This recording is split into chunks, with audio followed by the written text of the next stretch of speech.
That's funny. Welcome in to the DNVR Avalanche podcast. We got AJ, Eric, and Rudo coming to you live as the Avs beat the New Jersey Devils in what ultimately ends up being a 6-3 hockey game. Weirdest game of the season? Question mark? God, yeah. There's a lot of nonsense. The first 10 games all followed some kind of like flow. Yep. Right? Of like, oh, well, this happened and then this happened and you're good. And it was all like normal hockey game things. Yep. How often do you ever see a team just throw up a 7.5 minutes of power play time in the middle of the game? It was fun, though. Yeah. Oh, it was definitely fun. It was weird, definitely but fun. it was fun. I guess I'll do the 60-second rundown. Good luck. It's going to be light on action. First period, the Avs actually started kind of slow in this hockey game. Did not look super great, and New Jersey took advantage of that early, getting up 1-0. Then the Avs kind of picked it up a little bit. They're eventually able to get it back to 1-1 thanks to a couple of power play opportunities. The first one was kind of bad. The second one, much better. They get there in the end with the 1-1 game. Then the second period, the Avs looked like a real hockey team for the first half of it. Really start to take over this game, get a big goal out of Ross Colton. And that's dope. The Avs played good hockey until Ross Colton turned his brain off, took a penalty, and then took another penalty by cross-checking a guy in the head. Don't do that. That's bad. And the second penalty is substantially worse than the first. Yeah. We'll get into it a little bit more.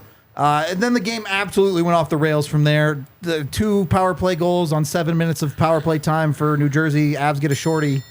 And then the third period, the Avs stars remember they're good at hockey and they win the game. All right. That's it.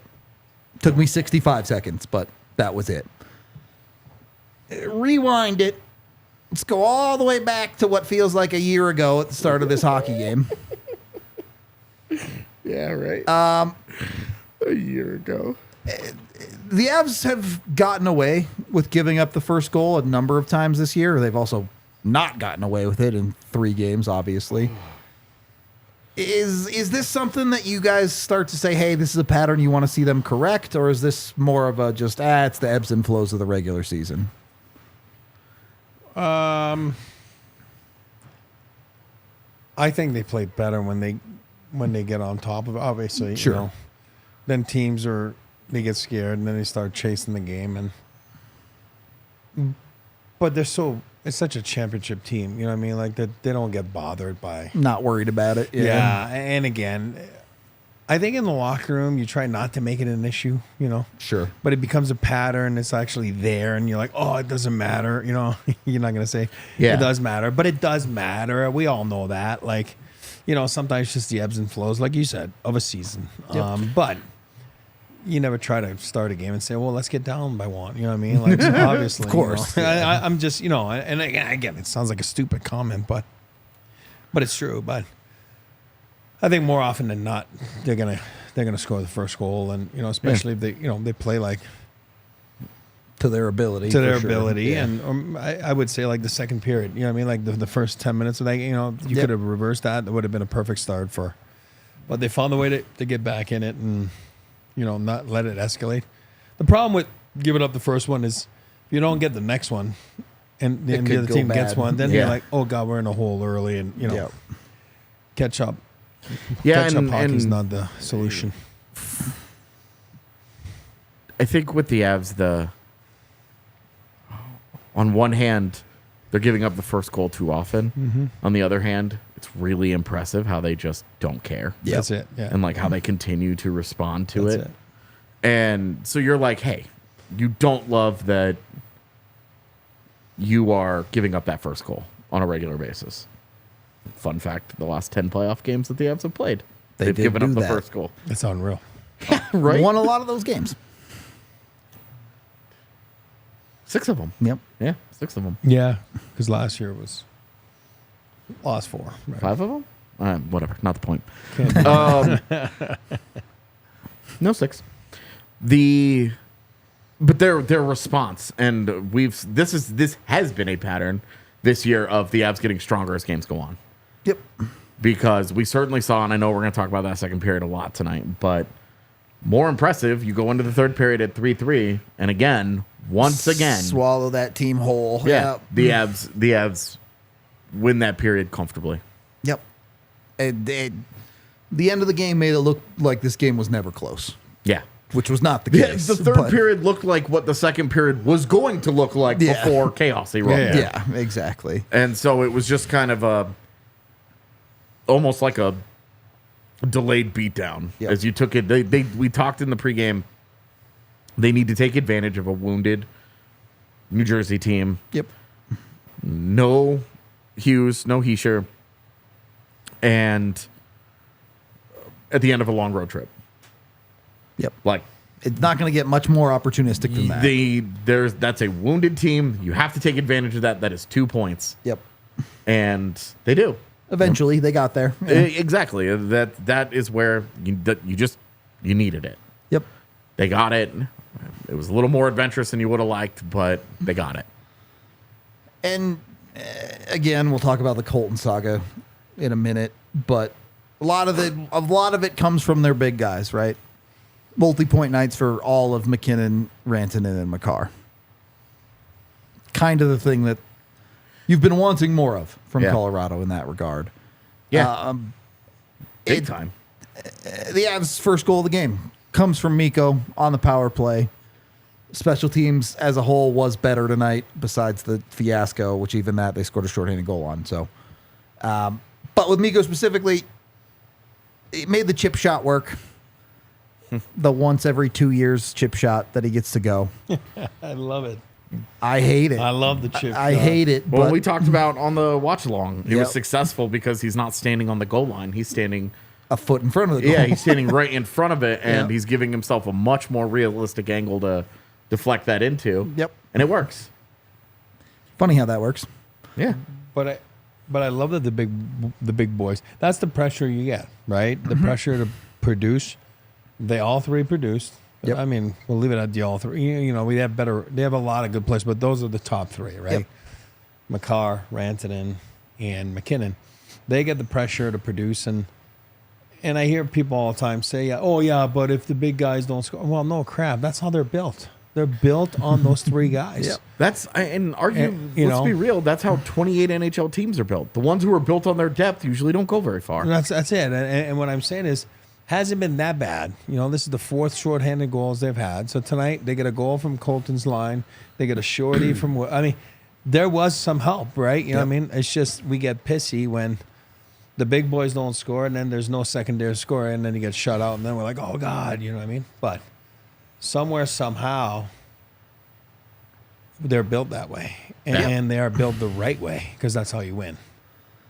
And look, I think there is a good argument for the Avs' resilience throughout this game of, yes, they give up the first goal, but they get that back. The second period as a whole happens, and they come through that and then play arguably the best period of the game in the third period. So it is, the mental fortitude is absolutely there for the Colorado Avalanche this year. Even if you would like them to make life easier on themselves at times, they'll get there. They'll get there with that side of it. Put it to you that way. First half of the second period, let's talk about the good from Ross Colton and really the good from Miles Wood. Mm-hmm.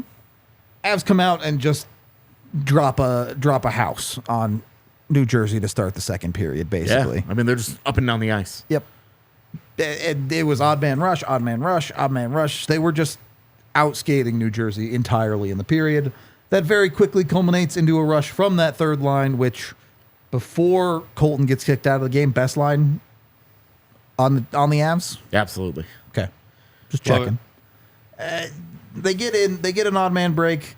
Wood does some surprisingly effective dangling, gets a backhand to the net, creates a rebound. Colton's in there to finish it up for him. Yep.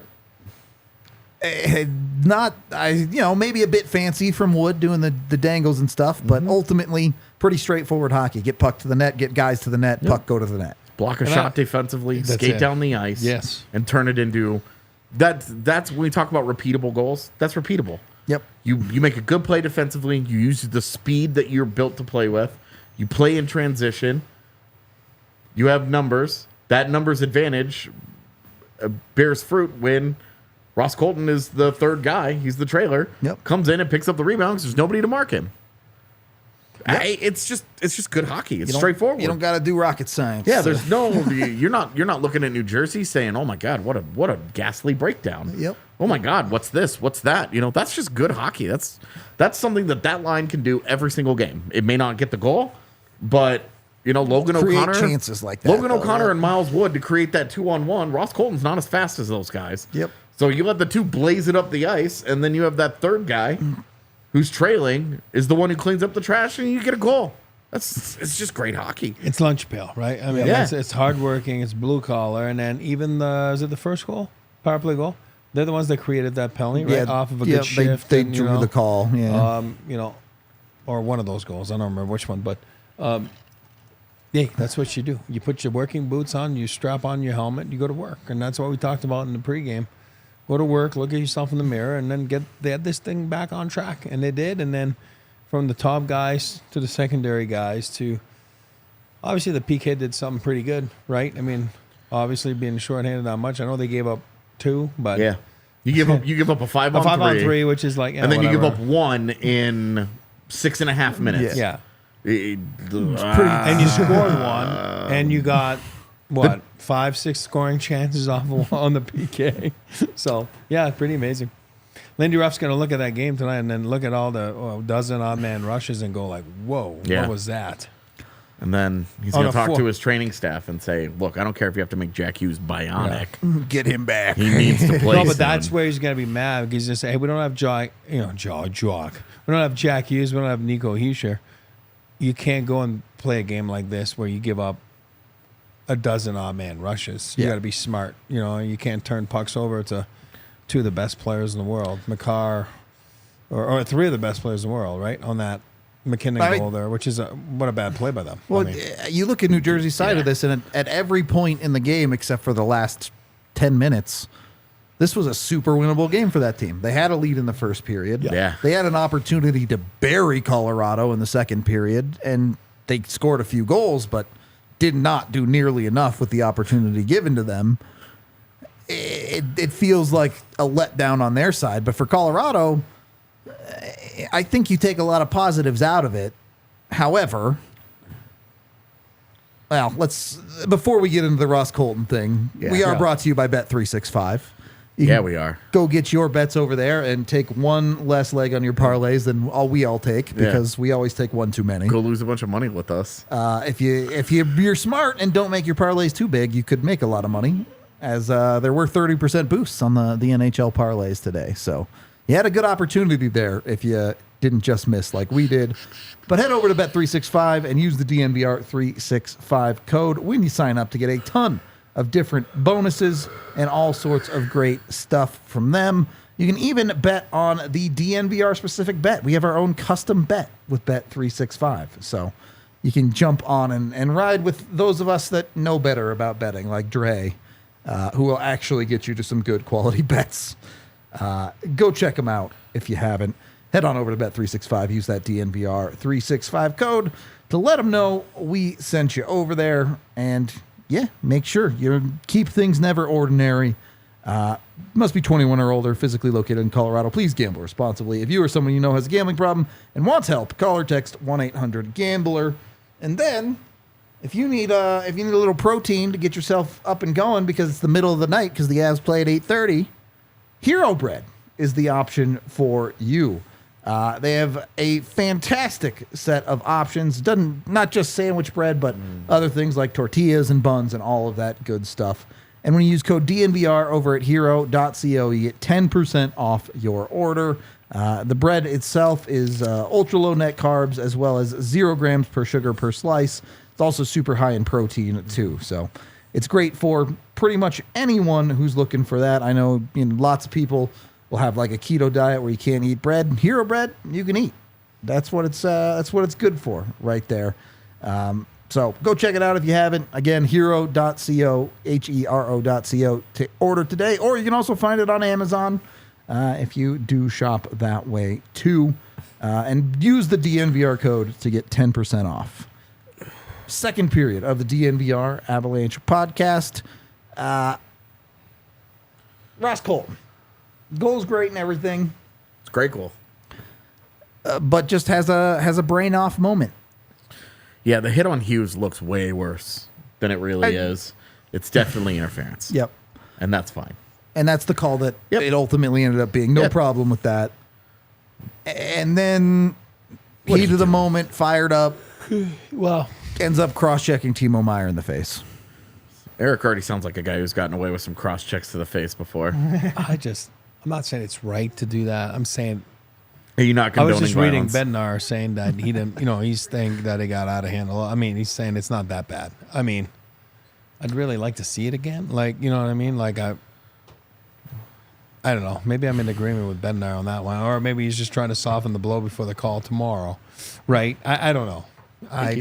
You're pushing like this, you're going like that. You're not trying to, but, it gets away from him.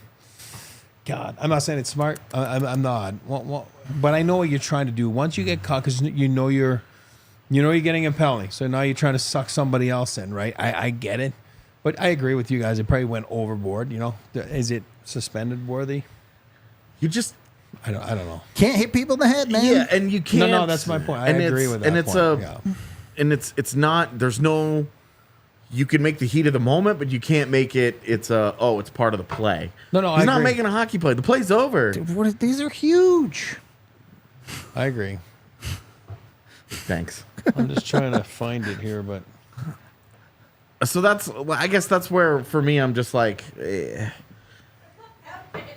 you hit him. You hit him in the face. You're not making a hockey play. The play is clearly stopped. Yeah. Everybody knows the play is stopped. You've actually heard a whistle blown. It's not like Makar on Jared McCann, where everybody's like, "What's going on right now?"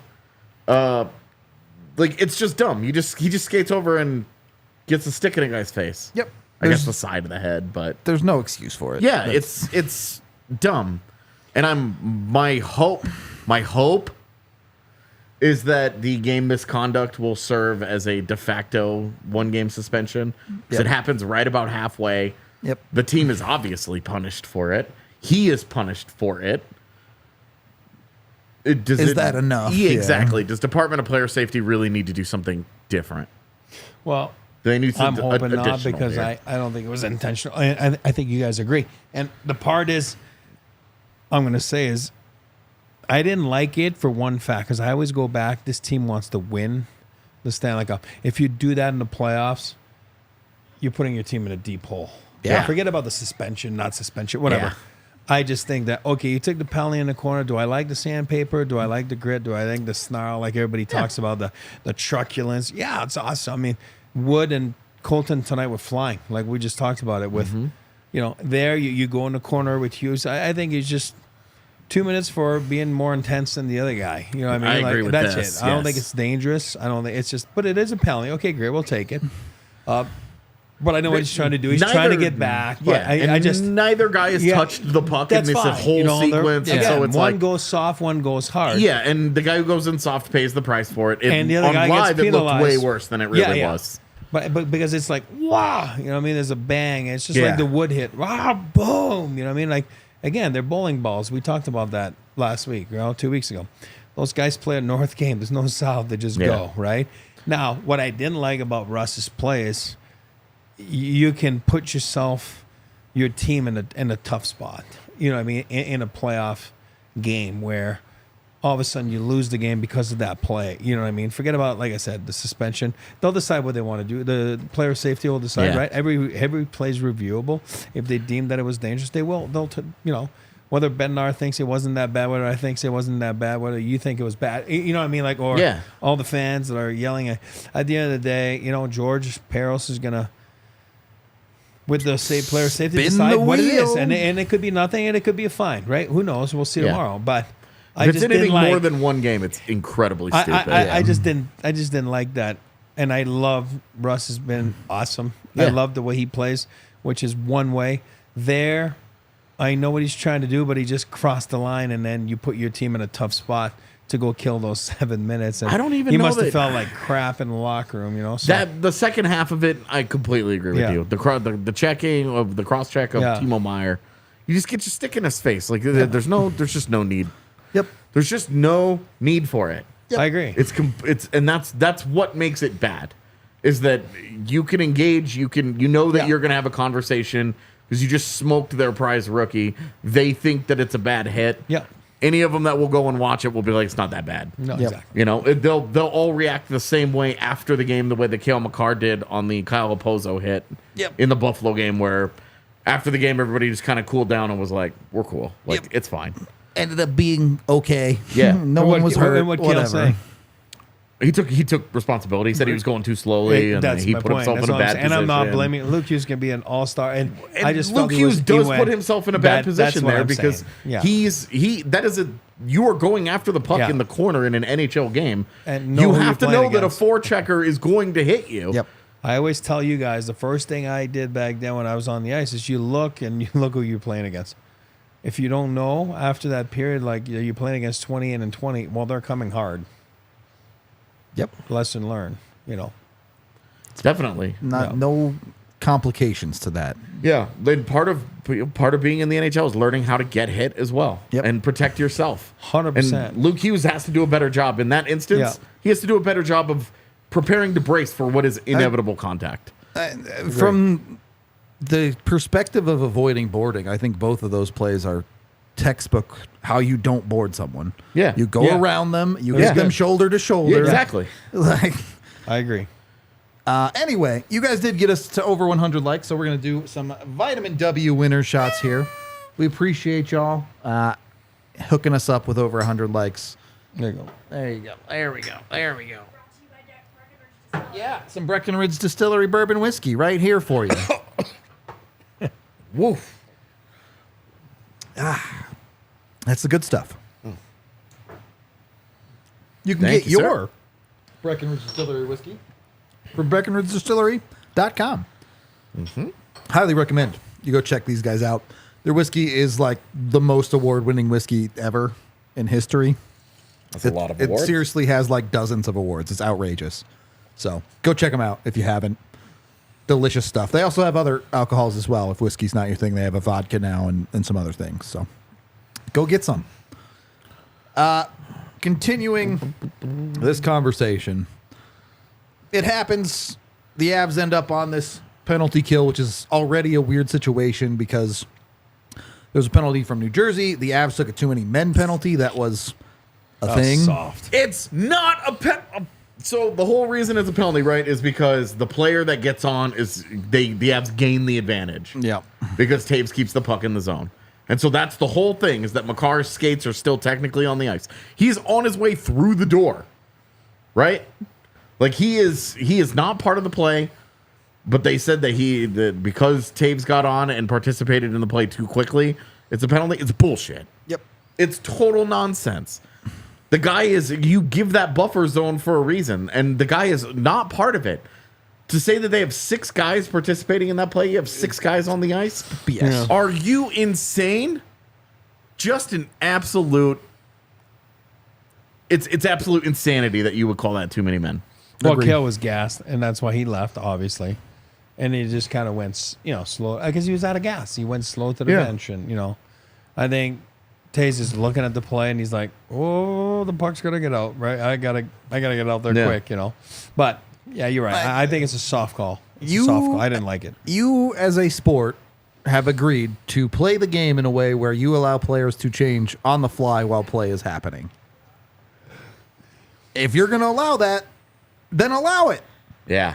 Like, Yeah, absolutely. I don't get it. It's one of the best parts of hockey is how fast things like that happen.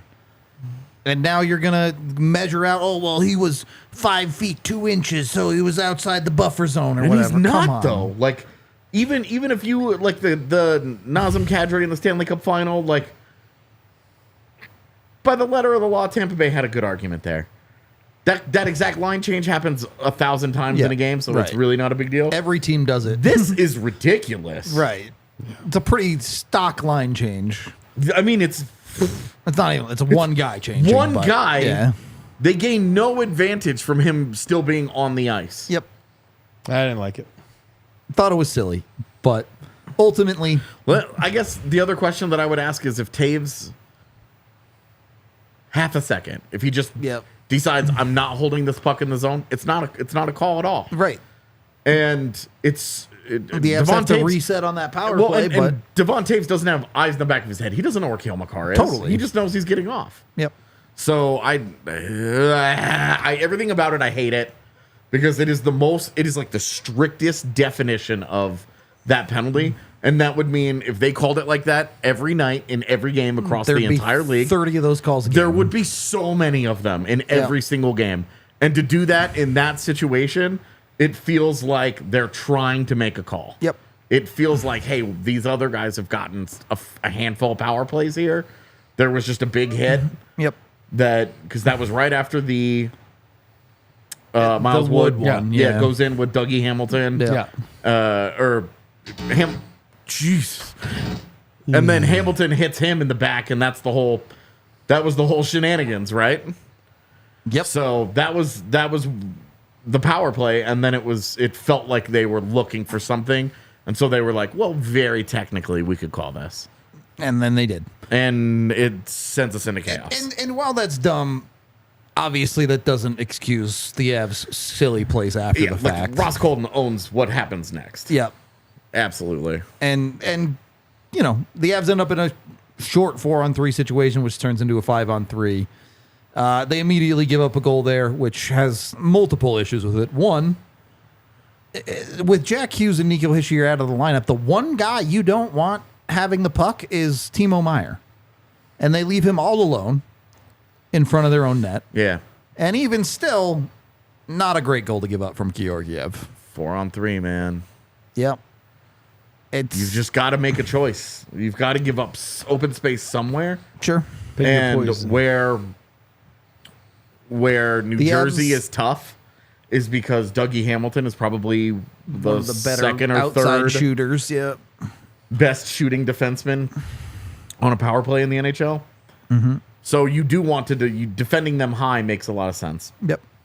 Leaving Timo Meier completely alone is a tough call. A choice. Yeah, it's tough. And ultimately, in any 5-on-3 situation, you're asking your goaltender to make some big saves for you. And Georgiev didn't make one. Well, he's caught there, right? Like we talked about. He never plays it this way, and that's why he gets under his pad. He's in between his style, and he's like, like you said, pick your poison. Mm-hmm. He's thinking, is he going to shoot? Is he going to pad? Then he got caught in between, and then that's what makes when he's on top of his game, dangerous. You know what I mean? Because the release is it's a 40 not predictable. Is a guy, and that's what people don't understand. Like those guys, Mikko, anybody that scores 30, 40, 50. Mm-hmm. Your release is special. The goalie doesn't see it. They don't know what you're going to do. And it's like, because goalies, the only way they have an advantage when they look at your blade and they know, they look at your face, your blade, and just the position of your blade will tell you what they're going to do. And this one, he was like, he didn't know what he was going to do. And that's why he gets caught. You know what I mean? Well, in a 4-on-3, there's so much open ice. That's my point. That you can see what Georgiev is playing is the pass. Yeah. Because the only reason that he's playing it that way with that right leg in that position is so that he can push. Yeah. That's it. He can push and he can get that pad across if he needs to on a 4-on-3. Because how many times do you have that backdoor play on a 4-on-3? This is actually a 5-on-3, but yeah. And funnily enough, Josh Manson actually is there to stop that pass. He's in that, but Georgiev he sees Meier. Yeah. And so I should stay in front of the microphone when I say this. Moving around like this. He sees Meier with the puck, and he sees how open he is, and he's like, "Got to gamble here." Yeah, I've got to pick a poison. It's a soft goal. Yep, it's a bad one to give up. That's the one that you can really have a problem on. Yeah, because that's the one where you're looking at it and you're saying, "There's no conversation." He sees the puck. He makes a choice, and it's the wrong choice. Yep, it is. He gets beat, and this isn't an incredible shot, This isn't oh my God, it's not an all-world play. Yep. It's just a guy that he just picks wrong and he gives up a goal that he probably shouldn't give up. Yep. That's all it is. The Avs do get that goal back pretty quickly, though, thanks to Miles Wood. Holy lordy, this breakdown by the Devils is It's bad. It's insane. It is insane. If we weren't having such a late night, I would be doing like a deep dive on How what they is New messed this Jersey up. doing. Yeah.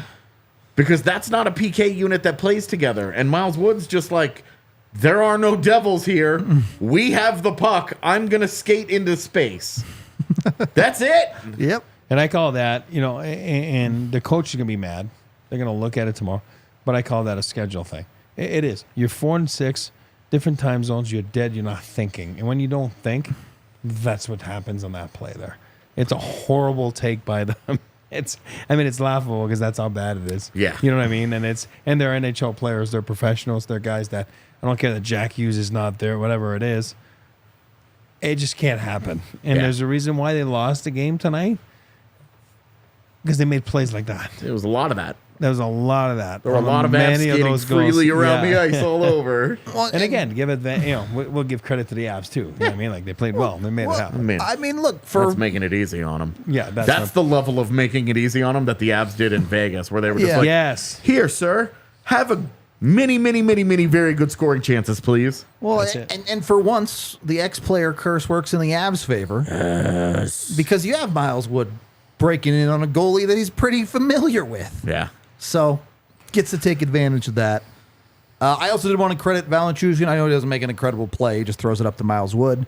But It's the right play, and he for makes a it. guy who really did not have a very good night, a good play from Nichushkin there. Yeah. And had a horrible game in Vegas. Yeah. Yeah. But he made 2 big plays. I mean, that results in goals. You know what I mean? So Yep.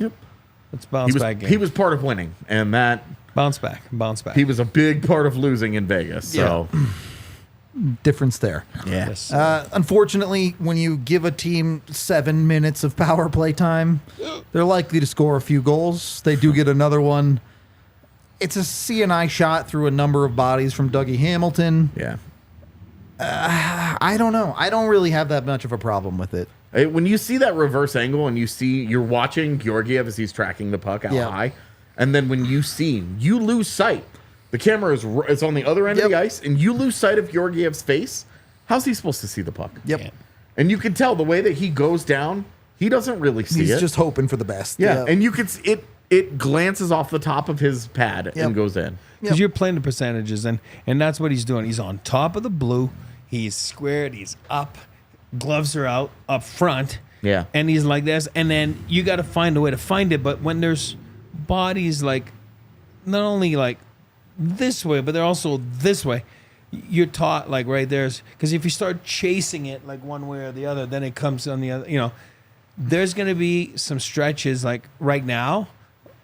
Those 5, 6, 7 games, pucks are going in, and then there'll be times here for the next 10 games, the puck might hit them, and it's not going in. And that's not a flaw in your technique. It's not a flaw in your game. It's UC Parkler, a goalie coach, will look at this goal with them because they do look at every goal by the next morning. They work on it, and goaltending has become such a playing the percentages position. It has, you know what I mean, and. He'll be like, hey, you know what? CNI shot. Don't worry about it. Move on. Make the next same play tomorrow on that. Because that's the right play. Yeah.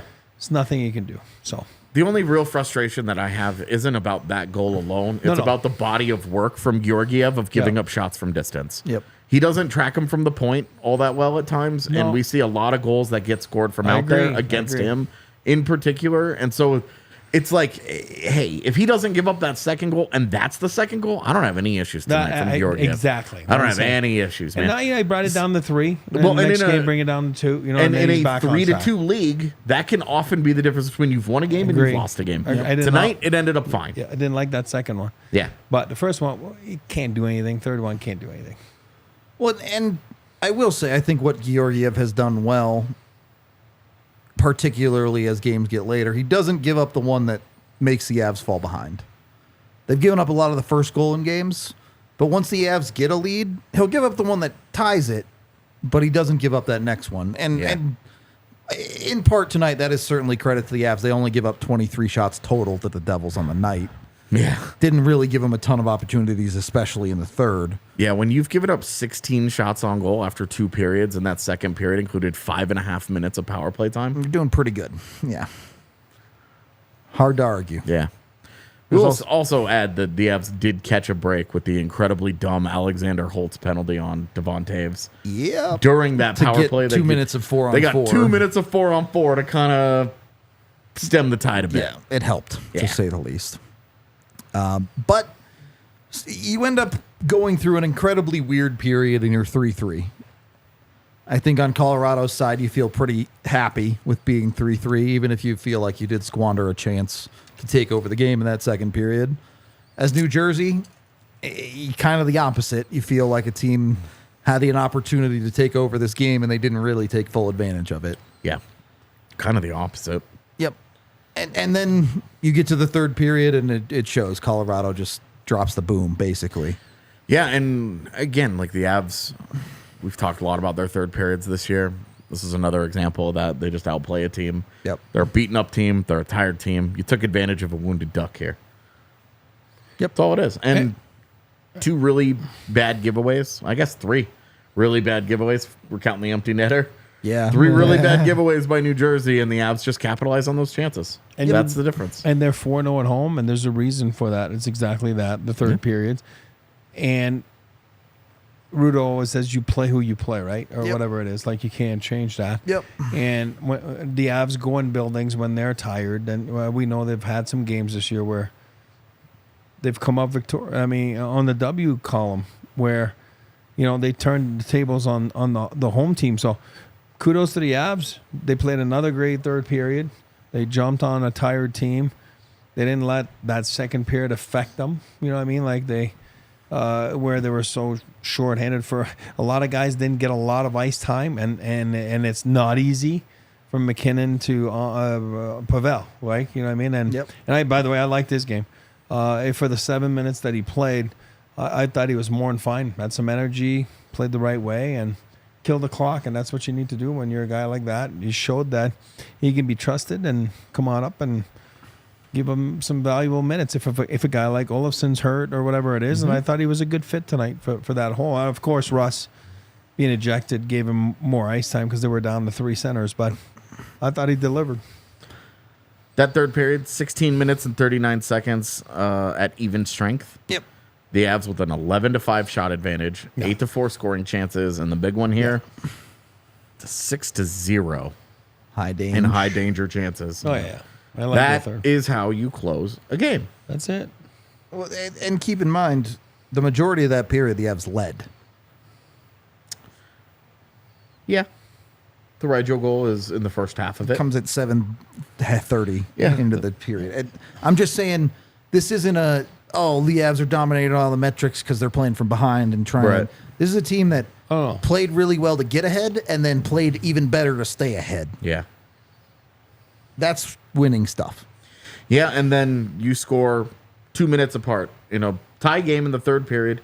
You score 2 minutes apart, and then you just don't give anything up the rest of the night. Yep. And it was obvious. Again, I reiterate, that is a tired Devils team. And the Avs ran them out of gas. Yes. When the Avs are on the other side of this at some point during the year, they run out of gas at the end of a long road trip, we're going to be like, look, they had their chances. They gave it away. They were tired. It was obvious. This is done now. You guys ever ran out of gas before? I tried and could not get my car to do it. Really? Yeah. I did once. Yeah. One time I ran out of gas. It was fine. Wasn't a big deal. Although another time I got into a car accident and leaked all the coolant out of my engine. Oh, no. Yeah, that was fun trying to limp my car to a place without overheating it too much. Oof. It was a good time. But if that happens to you and it wasn't your fault, call Bacchus and Shanker at 222-2222, whether it's a car accident or maybe you were injured at work or maybe something else happened where you were hurt and you were not at fault. Bacchus and Shanker has your back. You can get a free consultation at the 2-number or at coloradolaw.net. Get over there. Give them a call today. If they think you have a case, you pay them nothing up front. They'll take on your case, and they don't get paid until you get paid, which you will get paid with Bacchus and Shanker. They've won over $1 billion for their clients over the 25-plus years they've been doing this here in Colorado. So They know their way around these things. Get with them. Bacchus and Shanker wins. Third period of the DNVR Avalanche podcast. AJ, you kind of alluded to it. The Avs' first goal, look, it is good hard work from the Avs getting in on the forecheck, that second line. And then Ryjo kind of gets a gift. Yeah. I mean, it's a good forecheck that creates it. It's chaos along the wall. And when you put pressure on players in the NHL, they make mistakes with the puck. Yep. It's just how it is. They make a mistake. It looks like a miscommunication more than anything else. Yep. They send a puck in the middle of the ice. Ryjo gets it and scores. Says thank you very much. Yeah.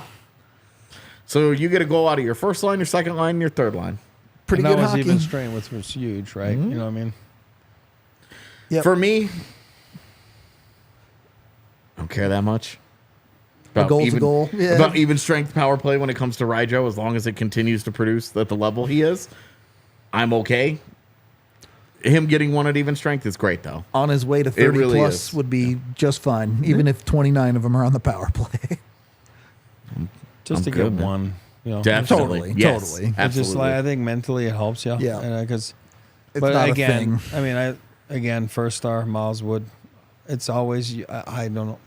You play against your former team, and you know it's the Vegas syndrome, right? It's the misfit. It's the I'm going to show you that you let me go, and I wanted to stay, but then I ended up going to Colorado, and I thought it was his best effort of the year. You know what I mean? And he's been. I think he's been great. Like, but tonight was like really noticeable. Like it was fun to watch.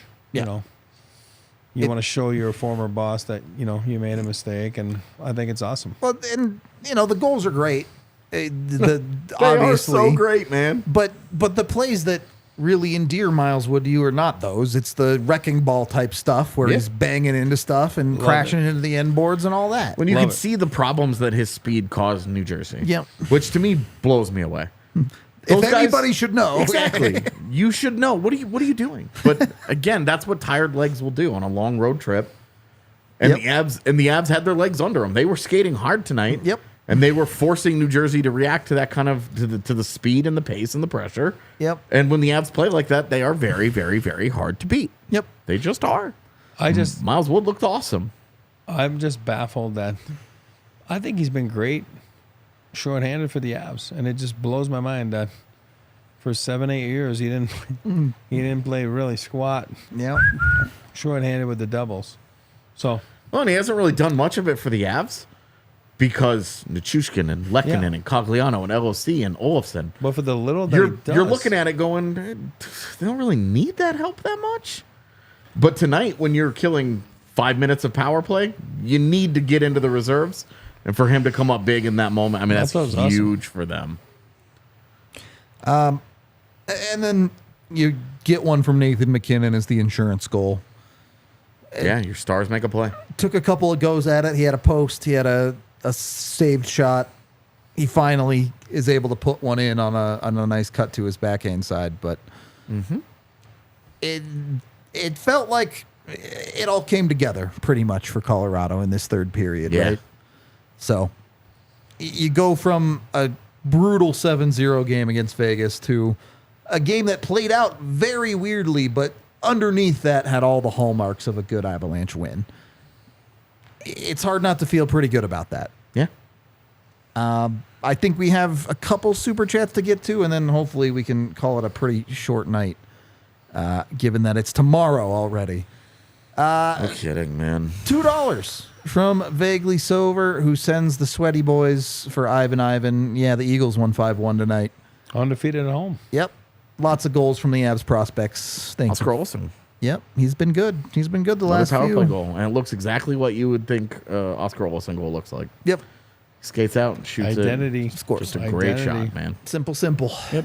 Get your identity. And then $5 from Clay. Thank you very much, Clay. Much appreciated. I don't really have a ton else to add before I go home and break down all the goals on video. But anything else you guys want to add for this game? Yeah, like the chat spent the first 20 minutes of this pod talking about Jonathan Duran. He was fine, guys. Yep. I really didn't have any issues tonight. I mean, with all the weirdness in minutes distribution because of the special teams And extremes. he's a guy who that doesn't took place. PK. He played 11 minutes tonight. He made a couple good plays, like Yeah. could have been points, I really just it seems like everybody's like waiting for the big game, and maybe this could have been it, and they might have been on their way to it, and then the second period derailed a lot of whatever. Yep. I think you build from tonight, right? Oh, totally. Carrying on to today? Tuesday. Yep. Thursday. And if Colton is suspended, you feel comfortable that Andre Pavel was good enough tonight to stay at 4C. If Frederick Olofsson is healthy, Can move up Yeah. he can play in your lineup on Thursday. on Thursday for that in that third line spot. You're not as good, but it's fine. Like Andre Pavel did nothing to yeah. dissuade the Avalanche Nope. from I giving thought he was him fine. more looks in this role. He was fine, yeah. I liked him. Along with Riley Tufte, you have to feel 2 for 2 on the call-ups that have gotten into these games, being better than Curtis McDermott. Situational. Yep. I liked it. All right. Had to slip it in. I know you slipped it in. Too So- late. I can't fight you. This game might be over, but you're going to want to tune into tomorrow's podcast, Yep. even if you are staying up late tonight. We're having Joe Sakic and Peter Forsberg on the show tomorrow, Yep. so it should be a blast. Really looking forward to that one. Also, why we might be calling it a little bit early on tonight's show, so we can go prep for that one, Yep. because that one's going to be dope. Yeah, we're going So- to want to be at 100% for that, so Yeah. getting out of here would really be nice. Yep. So we do appreciate all y'all hanging out with us for another late night one, as the Avs tend to do lately, but it's another dub in the Avs book, another one there. We are brought to you by Breckenridge Brewery, the official beer of DNVR. You can get yours anywhere in the U.S. with the Breck Beer Locator online at breckbrew.com. Go find it near you. And then we don't have our shades, but Shady Rays. We are back with the Shady Rays, the bright futures, wearing the big sunglasses. Go check them out at shadyrays.com if you haven't had the opportunity to yet. They make fantastic sunglasses all the way around. And be sure to use the DNVR code when you do. You get buy one, get one free on 2 pairs of polarized sunglasses. So jump on that, shadyrays.com. Try it for yourself and join the over 250,000 people who have rated it 5 stars. That's it. We are out of here for the night. We appreciate y'all. Tune in tomorrow for the big show. We will see you there. We all silly like the mayor.